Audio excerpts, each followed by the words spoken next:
Renovations that add value.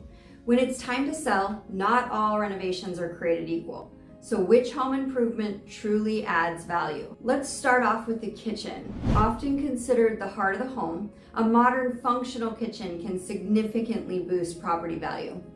Think new countertops, updated appliances, or refreshed cabinetry. Even a little thing like replacing hardware can make a huge difference in a kitchen. Bathrooms are next on the list.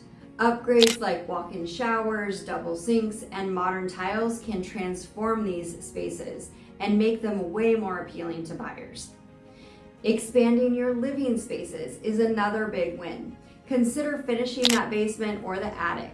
Not only does it increase usable square footage, which helps your value, but it is also a potential for a more versatile option like a home office or a gym. Next up, let's talk energy efficiency.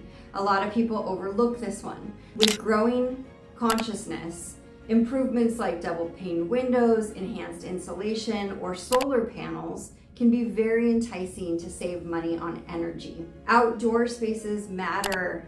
Adding a deck, patio, or even just landscaping can elevate the aesthetic of your home appeal and make it more of an oasis for buyers.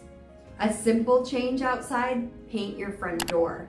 A fresh coat of paint on that front door is huge. Speaking of paint, let's talk about having more neutral tones in the house. It's relatively low cost to refresh your home with some paint, but it also cleans up the space dramatically. While personal touches make a house a home, when selling, it's essential that we start thinking about broadening the appeal. The right renovation can increase your property value, and it can limit the time that it's on market, helping buyers really see a place that they can invest in.